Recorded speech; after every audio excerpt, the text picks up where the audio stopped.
The San Francisco 49ers have turned a corner heading into the final stretch of the season. We're going to talk about what we believe or how good CMC looked, rather. And then also, we're going to talk about what will get them into the playoffs, what will keep them out of the playoffs. Plus, we have a fun little bonus topic, not even 49er related, but hopefully y'all enjoy it. We'll get to it all next.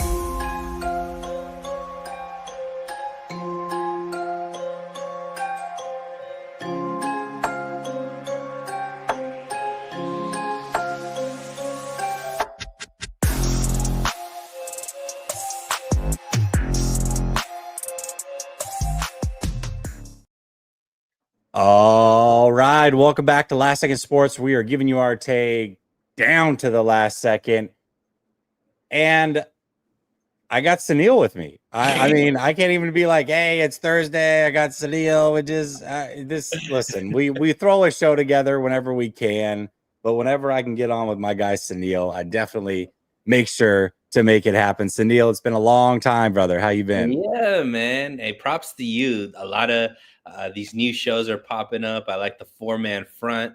Obviously, the stuff you're doing with the whole NFC West crew. It's nice to see this channel growing. Yeah, man. It's lovely to whenever I get an opportunity to be on it. Well, I don't have this as a topic, but we genuinely have not really even talked. So I've got to know, just how do you feel about the 49ers? I mean, last time we talked, I mean, it's been a few weeks. Yeah. They were going into the bye week. Not so excited. Is it more like they're doing what you expected and you're not that impressed, or which is kind of the approach that I'm taking right now? Or are you all right? We're good. You know what I mean? How are you Yeah, I feeling mean, about I'm them overall? definitely not we're good because to me, it's not just making the playoffs, right? It's can we win a Super Bowl? And I'm not there yet that I feel like, hey, I'm confident this team is playing well enough to win a Super Bowl. Um, However, I do think that before I felt that there was zero opportunity for the 49ers to win a Super Bowl. And I do think there's a better chance that what maybe my doom and gloom was after the Kansas City game. Not to say that like it's that much, like I'm like, oh, they're for sure gonna get in. But I do think that I think I was a little too doom and gloom. Um, but still, right? They're not my favorites to win the Super Bowl yet, but there's still time. Yeah, definitely. It's a long season, and we know this. I mean, there have been teams like the Giants that won the Super Bowl, beating juggernauts like the Patriots that were undefeated and the Giants limping into but so we've seen teams do this type of stuff. The 49ers have the pedigree for sure. They have the talent. It's just a matter of putting it together. And, unfortunately for them, that start in today's NFC might be enough to hold them out, even if they are playing good football down the stretch, because they're going to need some help at this point. I mean, at this point, if Green Bay keeps winning and the Cardinals keep winning, they're going to need some help, even though they play those two teams. Those two teams might get a big enough lead on them to where those games against them don't matter as much. So they are going to need a little bit of help, but there's plenty of season left. Both of those teams play tough teams, and the 49ers have them both on their schedule, and those two games are going to be super, super important. But we're going to go a little bit all over the place today. We're going to start, though, with what happened before the season and kind of talk about how it ties into now. And then we're going to go through the game. We're going to talk about the future in the playoffs, and then even the future beyond the playoffs. So we're basically going a long, like a nice long runway of a timeline here, starting in the past, and that's with Brandon Ayuk. Do you feel like the 49ers, if they had a glimpse into the future, knowing that Ricky Pearsall would be rounding into form, and even more importantly, I think Jawan Jennings proving that he's a real weapon in this league. Do you feel like if they knew those things, that they would regret the Ayuk situation? Like they would have gone back and rewound that and traded him and gotten what they could. Not because he's injured, right? I want to take the injury out of it because injuries can happen to anybody. And Ayuk's going to be here a lot longer than the 2024 season. You're signing him for future years. So injury aside, just based off the fact that Ricky Pearsall and Jawan Jennings have played as well as they have, do you feel like that would have changed the 49ers' mind if they could go back and do it? Yeah, I don't think so. And the reason why I don't think so, Jesse, is because right now in a box, obviously with like you mentioned, Ayuk being injured, that's where I think people are like, oh yeah, I could see why they might think that way. But let's take that injury off. I have a question for you. Okay. What seeing what Jennings is doing, seeing what Pearsall is doing, tell me which starting combination you like. Debo, Jennings, Pearsall, or Ayuk, Jennings, Pearsall? I would go with Ayuk, Jennings, and Pearsall. I'm surprised you even hesitated because Yeah. ultimately, I think that if you have Ayuk there, that ultimately is going to get most of the attention. Think about how much better a Jennings and a Pearsall is going to be able to do. Obviously, we have CMC locked up for long term, and I think we've discussed Debo becomes less relevant when CMC is on the field. Ayuk isn't that way. Jennings isn't that way. Pearsall seems like it isn't going to be that way. So to me, when I'm thinking future, obviously it puts a wrench in it because we don't know when Ayuk is coming back and what he's going to Yeah. look like when he comes back. But if you have a healthy Ayuk and a healthy Debo, I'm taking Ayuk, Jennings, Pearsall over Debo, Jennings, Pearsall. And it's not even a hesitation for me, Jesse. So ultimately, I think they made this decision knowing what they had in Jennings. And obviously they drafted Pearsall high, thinking that he was going to become the player that they want him to. I think ultimately this was more, hey, we're going to trade Debo this offseason and we're going to rock with Ayuk, Jennings, and Pearsall. So to me, I don't think there's regrets. I think now with the injury, it throws a wrench in what I thought their plan was going to be moving forward. Okay. So we've established that you don't think the Ayuk side of it was a regret, but let's also go back a little bit further and remember that during the draft, there was conversations about Debo being traded. Do you think at that point they would have traded Debo had they known? Because that's a different conversation. That is a different conversation. And I'd have to think about that a little bit just to throw some scenarios in my head. But ultimately, I think that no, because because I don't think anything that Debo, well, here's the thing. They drafted really well this draft. I So, know. We're going to talk about it in a little bit. They really did. I know. I so know. if they would have gotten some picks this draft, they were on point. Whoever's doing the draft board now was really, really good. Um, is really, really good. And obviously, I know it's not one person; it's the team effort. But I, I guess potentially yes, Jesse. But I do believe they were like, "Hey, let's keep this core together for this one last run, and see if we could win a Super Bowl with this team." We were very close, so I don't think that thought crossed their mind unless it was going to be a deal that like wowed them. I don't think they would have just settled for draft picks just to trade, because ultimately I don't think they felt like the draft pick that they got would replace Debo. Let's put it that way.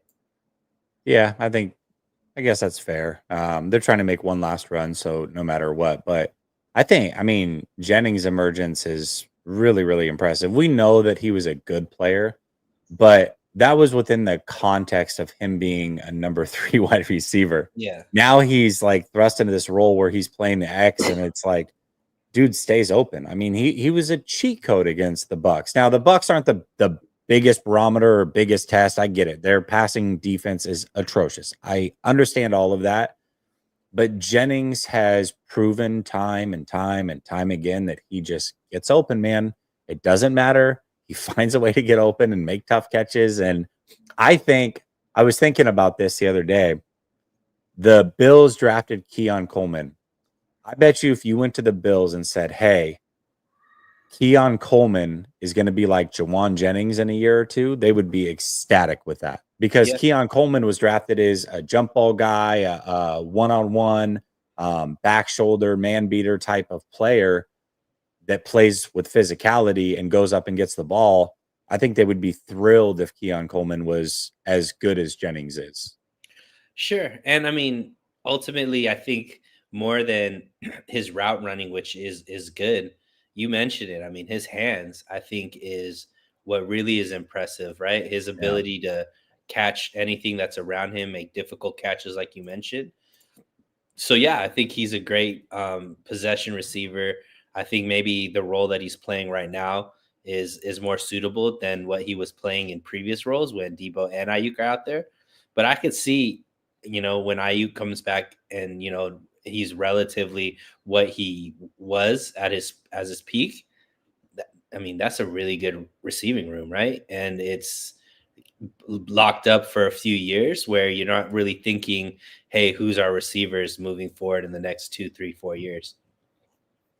Yeah, and I think the important thing is that Pearsall is able to work from the slot in motion and off the line of scrimmage because to me, when he was drafted, my peon brain was like, okay, well, he's going to replace Debo or Ayuk, and so that naturally makes me think he's going to play on the outside, which doesn't make any sense. But now that Jawan Jennings has shown he can play on the outside, and he's the perfect receiver to do so because he's so physical.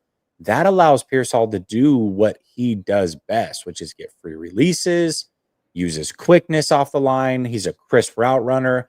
As long as you can keep him free from press man, which you can do when you move him in motion and have him in the slot, dude, he's gonna have a field day in this league. It's gonna be really, really easy for him. So I think as long as they can continue to play him in that spot, that then he's going to be a great pick. My concern was he's going to be forced to play outside. That's not at all where he's going to be effective. And Shanahan knew, obviously Shanahan picked him for a reason. I just know that Shanahan also does this thing where he takes guys that are good at something, like he'll take a guard and turn him into a tackle or vice versa, or he'll take a nickel corner and ask him to play outside. He just does weird things with players. So I'm like, man, if he's taking Ricky and expects him to play outside, this is going to be a disaster. So I'm happy that he's using him the way that I envisioned him being effective in the NFL because quite frankly, it's the right way to use him. And you're seeing the fruits of that right now. Yeah, and it's amazing to see. Obviously, he has probably the best story in the NFL right now, with his ability to come back, and it's great to see him, have some success. I'd like to see that be consistent, though, right? I mean, he's had For sure. he I think he can be good. I don't know if I'm ready to say he is that guy quite yet. Like he's had some successful games, but nothing like crazy quite yet, right? So that's where For sure. And yeah, and I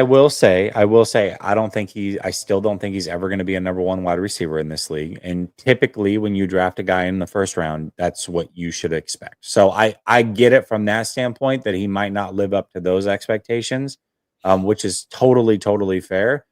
But he can have a very effective career if utilized the right way. So I don't know, I'm intrigued by it. It was so cool to be in the stadium and watch him get his first touchdown. I was like so happy for just Ricky the person, man. That was such a cool moment for him, and he's just how been did the through so 49ers much. travel So, in that game? Were the fans there represent? oh, dude, yeah, it was a 49er crowd. Yes, Nice. absolutely, absolutely. It was great. Chiefs again. I had this comment up here for a while. He says Purdy's overrated. Again, these conversations are tough for me to have because I don't know what the starting point is. Like, yeah, I think he's overrated to those that say he's elite, but I think most people that aren't 49er fans look at Brock Purdy and they say he's a good quarterback, borderline top 10. Maybe they have him at the back end of the top 10, what have you. And I don't think he's overrated at all. I think he's rated. But I think for those that have thoughts that he's elite, then sure. So I don't know. I guess maybe your comment is based off of the conversation circles that you've been around. He might be overrated, but where do you think he's rated? I guess is the question, Chiefs, because if you say he's not top 15 or whatever, then I would say that he's underrated according to the starting conversation from you. So curious to see where you have him at. And then there was another question. Oh, who's winning tonight? I think the Eagles are winning tonight. Who do you think's winning between Washington and Philly? Yeah, I think the Eagles have too many weapons, but Yeah, hey, man, they Washington definitely got their quarterback. So who for knows? sure, He's for sure. making Yeah, magic for sure. yeah, it definitely seems that way. Spidey says, "Got a question for you," and he means it because it's all caps. Says, "What if the Niners made it and won the Super Bowl in 2021? How would this team right now look if that happened, and how would it have looked in 2022 and 2023 seasons? How would they have gone? They had won the Super Bowl in 2021, so before they had drafted Trey, right?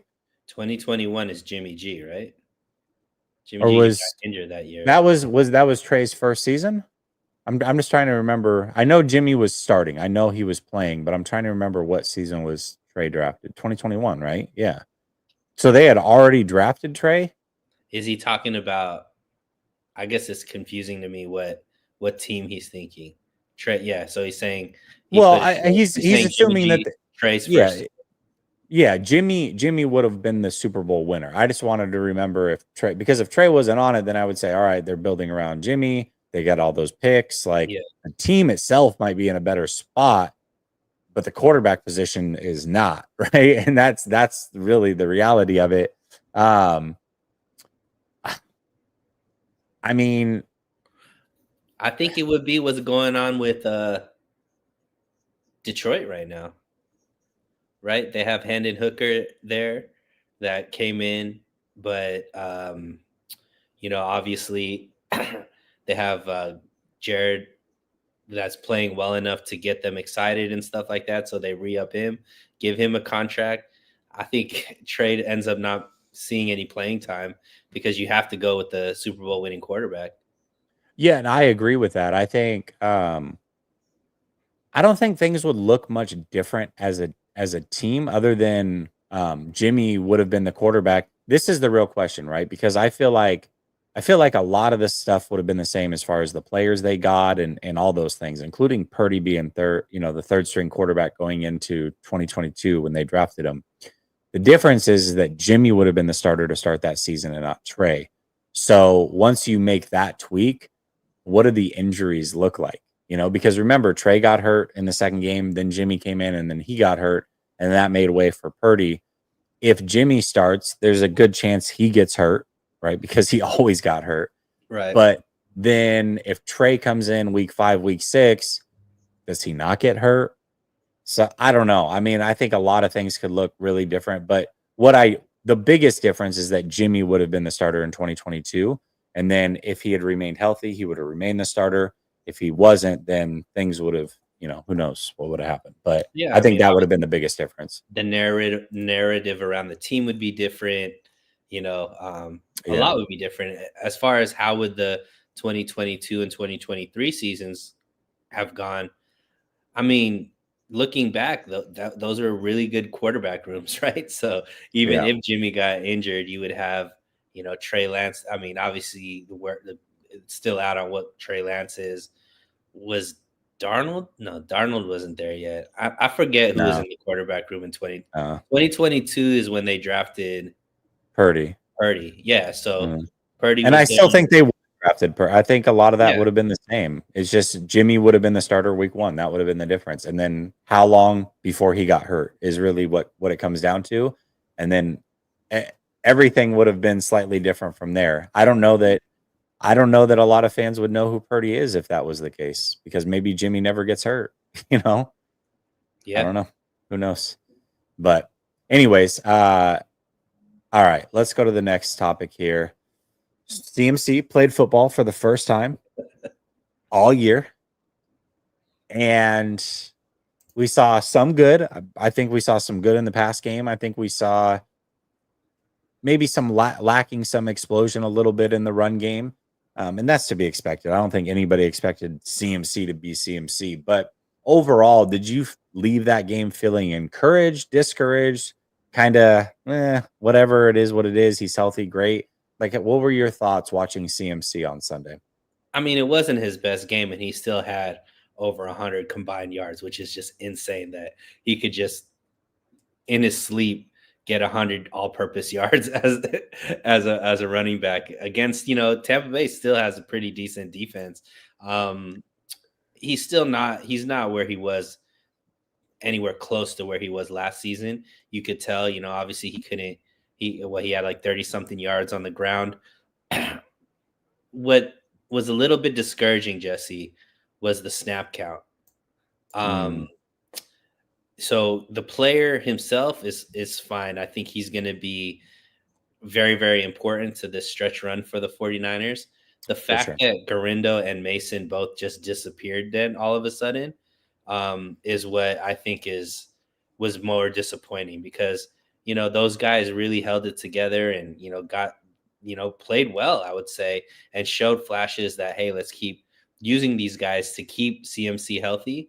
Didn't seem like that was the case at all. Like CMC was still frustrated when they took him off. Like you saw Trent Williams like saying bring CMC back. Like he still had a majority of the snaps, which is obviously he's going to get a majority. But I thought should be more reps for Garindo and Mason, and they weren't there. So that's what I'm more discouraged by. Yeah, I agree with that. I think that's actually a really good take because I'm very encouraged with CMC. Looking at CMC and the fact that he was able to make it through the whole game as much as he played, very encouraging. And to not have any setbacks. I'm sure he's sore as hell. Like I know Yeah. that. But as far as having Achilles tendonitis and setbacks there, super encouraged by that. But it was discouraging, although predictable, that Mason all of a sudden just wasn't going to see the field. It's unfortunate, but if you really sat down and thought about it, like we all were like, okay, well, we would like to see a 50-30-20 split or a 60-30-10 split, whatever that number was. We all wanted to see some sort of split where all three guys touched the ball. Well, technically, I guess they all three touched the ball, but not really. Yeah. So, but it was predictable. This is what Kyle does. Why would he be any different? And even up to the point when you really look at how other teams handle that 21-day practice window versus the 49ers, it's almost as if the 49ers handle it when you're ready to play. We're going to open that window and you're playing that week. That's the way that it's going to be. Other teams use it to get their players in shape and ramp them up and then ease them in and get them onto the field. So it's funny because when you look at Greenlaw, they haven't opened the window yet, and you're going, "Oh my gosh, like, is he even gonna play this year?" Because once they open it, it could be another 3 weeks. It's like, no, the 49ers are probably gonna wait until he's ready, open it, and then he's playing that week, and he's playing all the snaps. Mm-hmm. So it's just a different approach. It's an interesting approach. I don't necessarily agree with it. I would like to see Jordan Mason a hell of a lot more. I think right now, where he's at in his career and in the season and being in the flow of the season versus what CMC is, I think he's a better runner of the football. CMC clearly makes a world of a difference in the pass game. I don't think it's any surprise that Purdy had his most yards all season long. The moment that CMC was there, I think that his life gets a lot easier. He feels a lot more confident in the pocket, knows he can take his time because he's got that dump off. And I love that. I love that aspect of what CMC brings. But as a pure runner, I still think Mason, at least right now, is the better of the two. And it's unfortunate he's almost going to be a cast off, or unless something changes drastically, that's the way it's going to be unless CMC gets hurt. So I don't know, man. It's predictable from Kyle, but it is still discouraging for sure. Yeah, and I mean, look, I know Mason has been even when the last few weeks, even when he got in there, he's been getting injured and all that. So maybe it's an injury thing where they're like, hey, let's give him like a full game kind of without, to kind of recuperate or whatever, even though he did get a couple rushes. But Yeah. yeah, I would hope not just I think it makes sense for that's the better team to put out there. Yeah. But also, I mean, you have to make a decision on Mason next season, like this offseason, right? Yeah. He's going to be a free agent. Um, you know, if you're going to keep him, you would want to see, hey, like how much run he could get. Um, and if you're not going to keep him, wouldn't you want to get the most out of him while he's on your team type of thing? So to me, it doesn't make sense to not give him opportunities. And we've seen like this team has been really, really good when they have, a three-headed rushing attack. We saw that in 2019. Obviously CMC should take the bulk of it, but I mean, you have these guys that can contribute. Why not, give them an opportunity? So we'll see. I mean, this week is a new game. We'll see if Mason gets some more run. Yeah, absolutely. All right. The 49ers are coming down this home stretch. They've got 3 games in division, which are going to be super crucial. I think all 3 of those are must wins. I think Seattle's certainly a must win game. And then they also play Green Bay, which is interesting because if the 49ers don't win the division, but they beat Green Bay and they end up with the same record as them, they can sneak in as that 7th seed, even though they finished second in the NFC West. So a lot of very important games for them down the stretch. But for you, what do you think is going to be the biggest factor in the 49ers either making the playoffs or not making the playoffs? What do you believe that is? There's only one thing that I could point to, Jesse, and that's Purdy's decision making in the Okay. red zone. Oh, okay. I like it. So, and I want to shout out Rich Madrid because I think he's been doing a great job on Twitter, posting videos to kind of show what's going on with the red zone. Because I think Kyle Shanahan is getting a really, getting a lot of criticism for what's going on the offense and in the red zone. And and I mean, obviously, ultimately, the buck stops with him. But if you really and you watch the all 22, like there's people in the red zone that are like there's wide open touchdowns that it seems like Purdy is missing consistently. Now, some of it could be, maybe what's going on with the rush. The offensive line isn't holding up as well as they need to. Purdy's kind of like running around, buying time or whatnot. But it does seem like it's Purdy's making decisions away from where the wide open receiver is in the red zone, and the lack of touchdowns in the red zone is the reason why the 49ers are not like 7-2 right now instead of 5-4, right? So to me, it's that if they could get better in the red zone, Jesse, their defense is, their offense, actually, their passing game is top 2 in the league. Their rushing play was top 5 in the league. Overall offense is top 2 in the league. I think they're eighth, but they're eighth in points, and it's because they're settling for field goals or missed field goals and not touchdowns. Definitely So, missed field goals.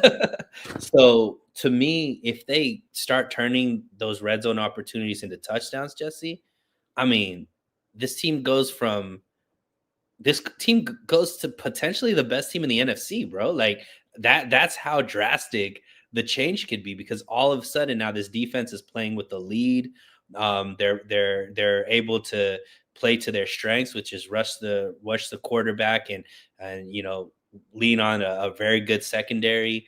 And they haven't been able to play that quote unquote complementary football because of their red zone woes. So if Purdy could start making better decisions in the red zone and turn some of these things into touchdowns, I mean, I think it changes the whole trajectory of what this team is capable of. Yeah, I think Rich has done a really good job of breaking that down. There is some curious things that are head scratchers for sure. I think there's more going on in the red zone than just Purdy, but there for sure, yes, there are some head scratching plays. The way I understand the 49ers offense anyways, and Rich or anybody that, buys the books on Amazon and reads the offense and I that's not my thing. Like I don't geek out like that on it. But the way I understand the offense is you're choosing sides. And then obviously your progressions are, if you're choosing the right side, you're going 1, 2, 3, 4, you're going outside in, vice versa.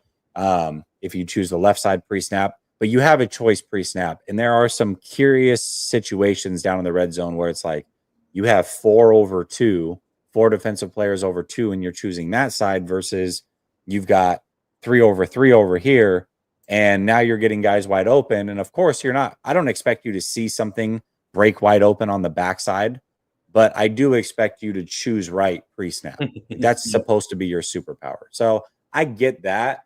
I actually thought for sure you were going to go special teams, which is like the low-hanging fruit. So I had something completely different prepared, but I do think that we should at least mention the special teams because my gosh, dude, this is so bad. I mean, and I've seen people bring it up all week talking about, I forget what year it was, the Chargers, how they missed the playoffs because their special teams, literally the number 1 ranked offense, number 1 ranked defense, last worst special teams, and they didn't make the playoffs, which is crazy to think about when you have that good of an offensive and defensive unit. So I'm going to have to mention them because I'm sure people are going to be like, dude, how did you not mention the special teams? But kind of along the lines of what you said, and not necessarily just a Purdy thing, but as a team, the Kansas City Chiefs right now are not, from snap 1 to the last snap of the game, they're not playing great football. But what they are doing is they are closing games. If it's 3rd down, they're converting. If it's the 4th quarter, they're upping their game. Patrick Mahomes' numbers in the 4th quarter are elite. And the other 3 quarters, like, he has 14 touchdowns and 10 interceptions. He's playing terrible. But in the 4th quarter, when you need it most, he's balling out of control. On 3rd down, when you need a conversion, he's converting at an extremely high clip. So when they need it most, that team is making things happen. The 49ers are like the anti-Chiefs, where they are playing good early in games a lot of the times. They're getting leads in these games. Then they get into the 4th quarter and they allow all of these teams to come back. They at least give them an opportunity. It happened against the Patriots. It happened against the Cardinals. It happened against the Rams. It happened against the Cowboys. It happened against the Bucks. They're allowing all of these teams back into the game in games that if they just kept their foot on the gas, they would walk away in these games. So they have to figure out, and it's so interesting for a team that has been to multiple Super Bowls, multiple NFC championship games. They know how to win, but it's almost like they've gotten Men in Black zapped and they've forgotten completely how to do it because every game is way harder than it has to be. So they have to figure out how to close games. That's what it comes down to. They're getting leads, but can they hang on to the lead? In the games that they've lost outside of the Vikings, who dominated for a big chunk of that game, and it could have been worse. Outside of that game, though, they've let teams back in, and that's how they've lost. And then they've had other games where they've let teams back in, and luckily they were just able to hold on by the skin of their teeth. They have to figure out how to close these games, and that's on everybody. That's on the play calls. That's on the defense stopping the run down the stretch. That's on Brock Purdy playing better football in the second half than he is the first half. Right now, in the first half, he has 7 touchdown passes to 1 interception. In the second half, he has 5 touchdown passes to 6 interceptions. You got to flip-flop those two. So everybody's got to be better in order for them to close out and win the games, including, yes, the special teams. Jake, my gosh, dude, if you're given opportunities, please make these kicks because this cannot happen. Well, I think it goes back to kind of what I mentioned with the red zone, because ultimately, Jesse, when this team has been its most dominant, it's been because they've been able to turn the offense that they're playing one-dimensional. And they haven't been, because ultimately they haven't been able to stop the run consistently. But because the leads aren't super big, it allows the offenses to stay balanced and still be able to utilize the run, because they're not being blown out by like 20, 30 points like they were, in previous seasons, if they were able to score some of these touchdowns, right? And that puts the opposing offenses now where you really have to force, throwing the ball, a bunch of times and kind of abandon the run. And now you're playing into the strength of the 49ers defense. And unfortunately, what's happening is because the leads are 7 points, 10 points, like, attainable leads, it's not turning the opposing offenses one dimensional. So that's what's affecting the team's ability to be as dominant as they've been in previous seasons, because they can't just rush the quarterback and play man, or do whatever you usually do to be like that super dominant, get a bunch of turnovers type defense, because the teams are still, they have their full playbook still available to them. And that's not what has happened in previous years. This team has been able to put up 30 plus points and have like 21-point leads, 24-point leads, where it's just a insurmountable hill or mountain to climb for opposing offenses. And that's just not the case right now. Yeah, and I get it. Listen, I mean, the 49ers and 49er fans, frankly, we've been very spoiled with the way that the 49ers over the last few years have just blown some of these teams out. This is football. And maybe, just maybe, the 49ers, as good as they have been, have not mastered the art of winning in tight situations because of that. Because football, for most teams, is a one-score game most weeks versus most opponents. It's just the way that it's been throughout the league.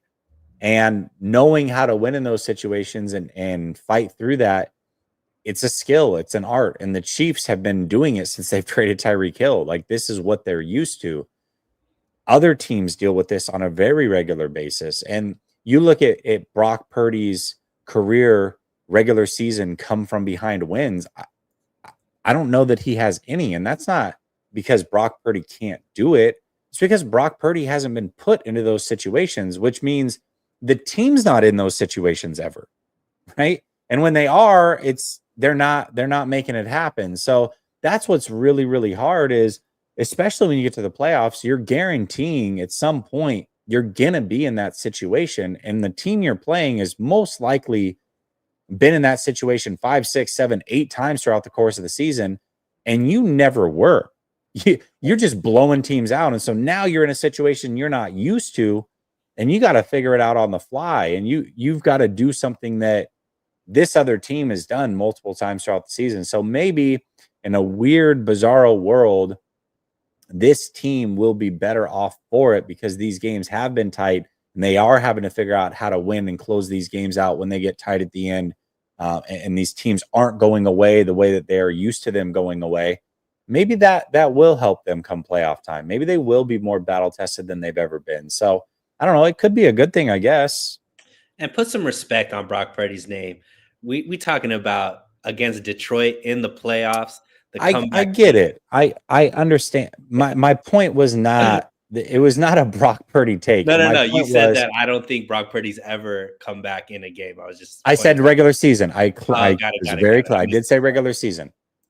He definitely did in the playoffs, but it was not. This was not a Brock Purdy can't do it or Brock Purdy hasn't proven it. It was this team, Sure. because the only way that you can really tell, I mean, unless you're looking at some crazy advanced stats, is you go look at the quarterback and their come from behind wins and what they've done, and that tells you, okay, well, they've had to. That means the team had to at some point come from behind and show that they can do that in a tight situation. And the fact that when you go to Brock Purdy's stats and you don't see that from him in the regular season, that means the team is not in those situations. So the whole team has to figure out how to win when they get in those situations. So Absolutely. And I mean, look, and when you mention the team, the coaching staff, mhm. the special teams, like Moody going under all this pressure, and it seems like they're sticking with him, right? So him being able to come back and kick the game winner, that's huge. Like that pressure that you feel, and being able to still stay calm in it is really, really important for these guys. And I agree, man. I mean, we've seen this team every time this team has gotten to the Super Bowl, they've been like the most dominant team, right? And they've been blowing teams out. And then the way that they lost wasn't that they got blown out, it was their ability to make the right decisions when it mattered, right? In the fourth quarter, like when time was down, and things of that nature. So every single game matters for the rest of the season, right? If every game is a quote unquote must win to make the playoffs because they're on the outside looking in, and that the talent level isn't as dominant as it has been in the past. Yeah, like they're learning to win the way that the Kansas City Chiefs, like you mentioned, have been dominant, winning the last, two Super Bowls and 3 out of the last 4 years, or whatever their thing is. Um, yeah, being a gritty team. That's, you mentioned another team, the Giants, when they went on their run, right? They were that gritty team, strong defense, and just found a way to win on offense. That tends to be more of what a Super Bowl winning team is, Jesse, than just that dominant, like blowing teams out by 20, 30 points week after week. Because in the playoffs, the the games get tougher. In the playoffs, it's not just blowouts. How many blowouts have we seen over the last, however many Super Bowls? There's been a few here and there, but for the most part, it's been really, hard-nosed football games. So I agree with you. I think this could be, once again, we're trying to be positive and we're seeing the silver lining. Yeah. This could be, the right route to actually be maybe even a better suited team come playoff time versus what they've been, previously. Yeah, for sure. I think that I'll always leave that room of possibility being there. I mean, there has to be something good that comes from that. Now, obviously, they've got to get to the playoffs first, right? I don't want to put the cart in front of the horse, but if they get there and they've gone through this tough season and they figure that out, I think it could benefit them. I mean, you and I are both mixed martial arts fans. How many times have we seen the young hot fighter that's knocking everybody out and he's starching people in 60 seconds, and it's like, oh man, this guy's going to be unbeatable. And then the one guy that doesn't go down and turns it into a war and drags them into deep water, gets them in around 3, 4, 5. And then you see that fighter fold because they're just not used to that. They're used to coming in, they hit somebody, they go to sleep. And the moment that they hit somebody and they don't go to sleep, and now they got to really be in a war, man, they just fold because their stamina is not there. Their confidence isn't there. I mean, everything goes out the window. And sometimes it works in the opposite way where, okay, like we wanted to see this. I think Sean O'Malley's a great example of this, where it's like, man, he got into that war with Jan. Like, okay, he can do this. If he's not knocking everybody out, sometimes they surprise you. And I think that's the 49ers. They were the it fighter that's knocking everybody out, starching them quick. And then when they got met with some resistance, we're not used to this here. I don't, we didn't trade for 5 rounds. We were just here for the first round. That's all we've needed in the past. So I think now they're starting to get into those 5-round wars repeatedly, and in these title fights. And it's like, okay, this can be long-term a good thing for a lot of the players on this team. For sure. And it's important to be locked in for 4 quarters. And it's hard to stay locked in when you're up by a huge amount in the 4th quarter. It's good that these guys are getting that, where down to the last snap, they have to play perfect football. Yeah, absolutely. Dave says, what's up, Jess? I'm here. Was a little late, but try to catch all your lives. Thank you, Dave. I appreciate you. Works good for my schedule. What up, Sunil? Red zone issues have been an issue since Lyle took the helm, leader of field goals for years. Yeah, but last year they led in touchdown percentage. They were at 68% touchdown percentage. That was number 1 in the NFL. This year they're like 28th in the NFL, and it seems like they just keep getting worse somehow. Dave also says Lyle is not a head coach, and he's arrogant. I do think he's arrogant for sure. But I think he's listed as the head coach on the team. Last time I checked, I don't know. They've done pretty well. So he's pretty good non-head coach for how much success this team has had under him. But I will say there is some. Trust me. I mean, I had a lot of time spent watching Kyle Shanahan this last week, and I'm like, dude, if I could just see you go up to any player at any point in the game and have an actual conversation and take your effing face out of that playbook, that would be great, coach. But he just doesn't do it. So I think there are still things that are certainly weaknesses. Okay, let's talk about the Seahawks because I I don't know that we're giving this upcoming game enough credit. I think we're looking at it like, okay, cool, we just got the Seahawks, and then we get Green Bay and we get Buffalo, and I'm guilty of it as well. But I just feel like everybody thinks that we're just going to steamroll right through Seattle and then get to the next one, and that may be true. I definitely would not pick Seattle to win, especially with Geno. But the importance of this game is not being talked about enough because these division games are must wins for the 49ers. They have to. They have to beat the Seahawks. They have to beat the Rams. They have to beat the Cardinals. Just has to get done because the way you look at it is the Cardinals have no losses right now in the division, which means they're playing Seattle twice. They're playing the Rams. If they can lose one of those games, and then we can go undefeated in the division the rest of the way, and then beat them, including beating them, we will own the tiebreaker if we have the same record. But if the 49ers lose to Seattle or the Rams, that means if they lose just one game and we beat them, so 2 games in the division total they lose, but we have 3, we end up with the same record. We're not winning the division. These games mean everything. They cannot lose to Seattle. So with that importance being put on it, do you look at Seattle as like any type of threat whatsoever, or do you just feel like just let's just get through it, get out of there healthy, and get on to Green Bay Buffalo because that's when the schedule really starts to turn up. What do you think about Seattle? Yeah, I mean, we played them. It wasn't close at all when we played them earlier this season. We've dominated them for what 3 seasons now. I don't Mm-hmm. think they've beaten us, but look, this is a different team. When I'm talking about the 49ers, like I would have said I felt the same way about Arizona, but Arizona still figured out a way to beat us. So Mm-hmm. you go in not thinking that Tampa had a shot to beat this team, and they were on the brink of being able to win as well. So to me, Jesse, like it's not that it's a division game. It's always dangerous because your teams in the division know you better than any other team, right? But for the 49ers to prove that they could win a super, because ultimately that's what it is, right? It's not just, hey, let's make it to the Super Bowl. We gotta, I mean, hey, let's make it to the playoffs.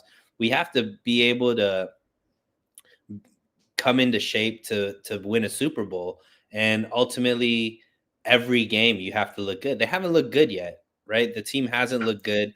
They've gotten wins, right? Obviously, we're 5-4 now, so winning record on we're right outside of the playoff bubble, but the team still hasn't looked good. So I don't think you could take anything for granted. I don't think you could take any opponent light. Um, and yeah, they have to really focus in. And maybe the fan base is kind of overlooking this game, Jesse. But I would find it very hard to believe that the team isn't really focused in and understand that the game by game, week by week mentality. It needs to be there because they can't afford any losses, especially to the division like you laid out. Yeah, absolutely. I think Seattle's interesting because I think player for player, they really do have a good roster, but they just something's off clearly, and I thought, all right, it's probably coaching last year and schematically they were awful. That was true. But this year it's still a lot of the same stuff. And, yes, I don't think Gino's a very good quarterback. No surprise there. But there is more going on. I will say they're getting Abe Lucas back, who's their right tackle, who was very, very good his rookie year. And then since then, he's basically kind of been off and on injured. He's making his debut, and I think that can help them.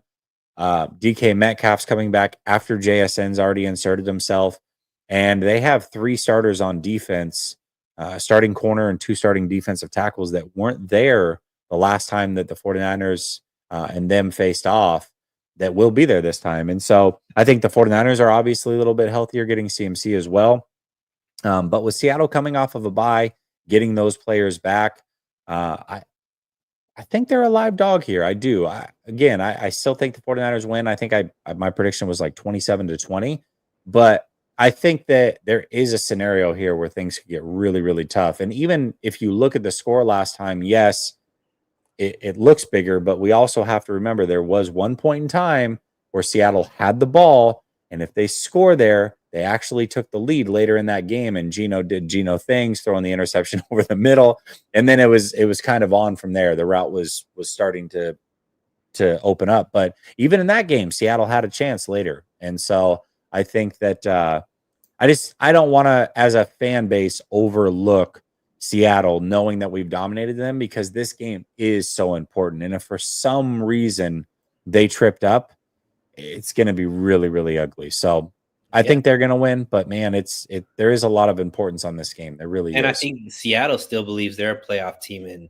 this team, they're even more Well, desperate. their season's on the line. Yeah, you're right. So Yes, that there's yes. that as well. They like where we, even if we do lose this game, there's still a path for us to make it to the playoffs. I don't think that is that case for Seattle, right? Every game is a must win. If they lose anything, they're really out of it. So yeah, I mean, ultimately, I don't know how much the fan base's mentality towards the game really matters, Jesse. I hope that the team is really For sure, focused. for sure. Yeah. Yeah. So But we are speaking of the fan base. So I just want to make sure, like, guys, yeah, yes, we should expect them to win, but don't, there is this crazy scenario where Seattle with some talented players can get the job done. Like, don't, sure. don't sleep on them completely here. And they're getting a lot of reinforcements back. They're out of the bye week. Their season's on the line too. Like, don't, I Yeah, don't I don't and think we should expect them to win by, 3 scores and just blow them out. I don't see that. I mean, but everything that we've seen from the 49ers outside of week 1, they haven't looked dominant in any of these games. So, yeah, I mean, even if it's not Seattle, Jesse, I don't think there's a game moving forward where you can just say the 49ers are head and shoulders going to, better than this team, and are just going to blow them out. Like, that game would have been against Tampa, and they didn't. So we Yeah, have that's to true. be realistic about this team, and everything is going to be a nail biter, and it's going to be stressful as fans to watch all of these games because they're going to be close. And I guess how you're mentioning, hey, the team needs to get better at winning these close games and being part of these close games and all that. Well, the fan base is going to have to learn how to keep their emotions intact for these games, because last week was just like a roller coaster for them. I'm just like, oh my god, Sure. what? Not again. This team is garbage. We're never winning a Super Bowl. Moody, oh my god, you got to get cut, Moody. It was just like wild. So it seems like we're gonna have to get used to this moving forward, that most of these games are gonna come down to nail biters, and we got to do a lot of meditation and make sure you're taking your blood pressure medication if you have the issues with that, and get your run in before the game. Like, stay hydrated, because it's going to be a wild one. Let's just Stay put it hydrated. Nice. Dave says 1 year out of 8 we let in touchdowns. Fire Lyle. All right. To be fair, I didn't go through all 8 years, but over the last 4 years, they've kind of done this up and down thing. So in 2021, they were 4th in red zone scoring. 2022, they were 20th, I believe. Last year they were 1st, and then this year they're 28th. So it's like every other year they've been good. At least going back the last 4 years. I didn't go and check it before then, but yeah, there you go. There's the red zone numbers for you. Nico says, what fighters would compare to the Niners and Chiefs? Oh my, this is a really good question. What fighters would compare to the Niners and Chiefs? So for me, the Niners would be Conor McGregor, because they're front. Yeah, but they didn't win a title. I can't Let give me them let me Connor. let me Okay, let go me ahead. let me respond, because I'm not going off of. Because to me it would be Connor or Dustin are the two that I'm thinking of, but Dustin is a lot more gritty than I think the Niners have shown. Um, so I would put Connor in the sense that he's gonna win if he finishes the game off early, and that's how the Niners are. They finish the game off early, and then they can soar. If the Chiefs, to me, I'm gonna say Charles Oliveira, and the reason why I'm saying Charles Oliveira is because it'll look like this team is knocked out, and then all of a sudden they figure out a way to win it, later on with submission or knocking people out and all that kind of stuff, because they can take your hardest punch. look like they can't fight anymore and still figure out a way to win. So off the top of my head, without thinking about it too deep, that's the two that I could think of. So for the 49ers, I'm going to go Tony Ferguson Oh, because brutal. but remember, let's go through his career for a minute though, Yeah. right? Because he was like the guy. He was the number one guy, and it was like he was running down Khabib and um, trying to get that title, and he was always right there, like And the whole injuries time. derailed him. Yeah, he get injuries, whatever. And it's like he was right there, right there, right there, but not losing either. Like he was taking out everybody, everybody, and he never got that chance against Khabib per se. But then all of a sudden there was like this instant, the switch flipped, and he's gone out kind of sad. And I feel like we're kind of on the verge of that with the 49ers, Oh, brutal. where like we're looking at it right now. It's like, oh, maybe the switch is flipped and they're gonna go out kind of sad here this year. Like they're not gonna make the playoffs. Like that's a possibility. But maybe. But I gotta go with a fighter that was really, really good, like the ultimate gatekeeper. I almost said Bisping, because Bisping was an ish talker too. And I felt like that's kind of fitting with the 49ers personality, but he did eventually break through and get that title. So if they win it this year, he's kind of like Bisping, where Bisping was always there, always talking ish, but kept coming up short. And then at the very end, when his career was supposed to be over, he had already had the eye injury. He comes out and he finally breaks through and sneaks in to a title shot when nobody expected it, and then gets it. Then the 49ers could potentially be Bisping if they can do that this year. So we'll see. And then the Chiefs are like John Jones, where they always win, but they do have the one loss on their record. But really, if you look at that loss, it's like, okay, they lost in the Super Bowl, but they were missing 5 starting offensive linemen. It's kind of like the 12-6 elbow thing. It was kind of fluky, I guess. So I would say like John Jones or something like that for the Chiefs. Yeah. That's funny. That's actually a great segue into the last topic. Dave says, as fighters, Niners are Sunil and the Chiefs are Nick Diaz. I don't even get that. He's just saying the separation of how good like Nick Diaz would be compared to like you or I. Like that's how much Why would of a anybody gap pick they've got to close. Nick Diaz as like the epitome of a great fighter, though? That's not. I don't know, but either way, Like like the there's so much difference between Nick better Diaz and us is options. very vast. Okay, I've got to actually put my kids to bed, so I'm gonna skip the last topic that we had 49ers related. But I want to have a fun one here for a minute, because you are like my MMA friend that I love to bounce ideas off of, and there's 2 big time fights this weekend, combat wise. I know everybody is intrigued by the boxing fight.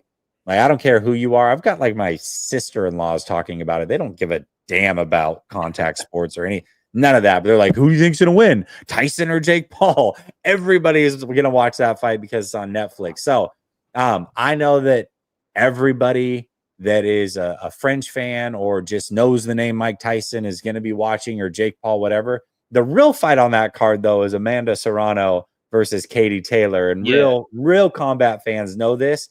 That is going to be the fight of the night. So for those of you that don't know, the co-main event is the actual fight that you're going to leave going, woo, I'm glad I watched that ish. So who wins between Katie Taylor and Amanda Serrano in the second fight? See, I thought Serrano won the first one. So Okay. I think Serrano's been more active. Mm-hmm. I think Serrano's fought more difficult fighters since that Katie fight. So I'm going to go with Serrano. Okay. And then who wins? I'm going to go with Serrano as well. Who wins between Jake and Tyson? So my heart wants Tyson to win. Of course it but does. There's like, he's 58 years old. Like, people like, he's great on the He is mic. on TRT. He is, we'll give him that. He's juiced to the gills. So good for him. He's really doing a great job building up this fight, and people thinking, yo, he has a great shot. But I don't think there's there's one path to victory, right? He catches Jake Paul. I don't think Jake Paul lets him get close enough for him to land any of those devastating punches. So yeah, my money would be on Jake Paul, but my heart is with Mike Tyson. I'm with you on the heart thing and in the mind, but there is a part of me that when I hear you say exactly what I'm thinking, which is, "Hey, there's no way he's just not going to get caught early." You say that, and I think that, right? I'm going to agree with you, but the difference is I also think there's a scenario where Jake's just not seasoned enough to keep somebody like Mike off of him. You know what I mean? Like there's only so much he can learn in 4 years, and there's so much craftiness that Mike just has locked away. I don't think either of us think or don't think there's a scenario where, listen, Tyson still has power. If he lands, he could really ruin Jake's night. And we know the longer this fight goes, obviously that favors somebody who's in their fighting prime. But the difference in skill level and knowledge and just knowing how to keep a fighter off of you for 3, 4 rounds and letting him kind of slow down before you go to work, I don't know that Jake is seasoned enough to do that. And that's the only thing that's making me hesitant in not picking him. I am going to pick him ultimately because it's like, how do you not pick a 27-year-old over, you know what I mean? But I can see a scenario where he just doesn't know how to stop somebody from walking him down and throwing punches and bunches because he's never really faced that, especially against somebody with the ring generalship and knowledge of this game the way that Mike Tyson has. So I can see a Bruh, path to victory for Mike. I can. Mike Tyson looks great throwing pads, throwing mitts, hitting a heavy bag. We haven't seen what Mike Tyson looks like getting punched. And getting I punched at agree 58 is much for sure. different. For Like, sure. so Yes. Yes. I I agree with understand what you're saying, and you're doing a great job hyping up the fight so people will you. go in and tune in. But It's like I'm being it's paid. gonna be a snooze fest in the sense Mike Tyson's gonna get like maybe one round in the fourth round or something where Jake Paul allows him to after he's dominated for the first 3 rounds. But I don't see it being that close. Okay. I listen, I hope that you're wrong. I see that scenario playing out more often than not. I really genuinely think that there is a scenario where it's like, okay, let's go to the UFC real quick. Co-main event, we both agree Charles Oliveira, right? Over Hey, yeah. Chandler? Okay, I all think right. Chandler is the dumbest fighter ever. Like he has zero fight Zero IQ. IQ, yeah. Okay. So he has immense talent, zero fight IQ. So yeah, I think Oliveira takes it. Okay. Bo Nickel, we agree he's gonna win as well. I guess he's on this card, so Yeah, and then main event. Uh, I've never seen well, I've seen John Jones lose to Dominic Reyes, but Ray. it didn't count as a loss. But so I've never seen John Jones lose, and I don't think it's going to happen with Stipe. But I do think Stipe has a path to win. I think obviously being as big as he is, wrestling and all that kind of stuff. But I always pick the more active fighter, and even though John Jones isn't super active compared to other fighters, He's more so than Stipe, Stipe, yeah. so I always go with the I active agree. fighter. I agree with you. All right, brother. Hey, thanks for obliging me on the non-football topics. Those of you in the chat, you as well. I know that you're here for the 49ers, but listen, I mean, sometimes you got to talk a little combat sports. Dave says, I want to see Sunil fight Nick. Yeah, I don't want to see Nick fight anybody Nick right could now. have me in like 10 seconds. Like Nick's Nick's I would have to right now. whenever he catches me, it'd be over. I have no defense against Nick Diaz in the octagon. Yeah, I obviously, but Nick is also tweaking right now. Like he's lighting fires and acting homeless. He's got some sad stuff going on. Dave says Sunil is so humble, nothing like Nick at all. Yeah, that's so true. And then he says, let's go, Tyson. Knock out that YouTube pretty girl. Yeah, man. I think we're all rooting for Tyson. I think that Jake's gonna come out a villain. And hopefully for his sake, he just embraces it. So all right, y'all. Listen, much love. Appreciate you. Enjoy the fights tomorrow. Enjoy the fight Saturday if that's what you're into. And enjoy the game on Sunday. I'll be back with David recapping the 49ers victory over the Seattle Seahawks. We'll see you then. Sunil, appreciate you, brother. Much love. Peace.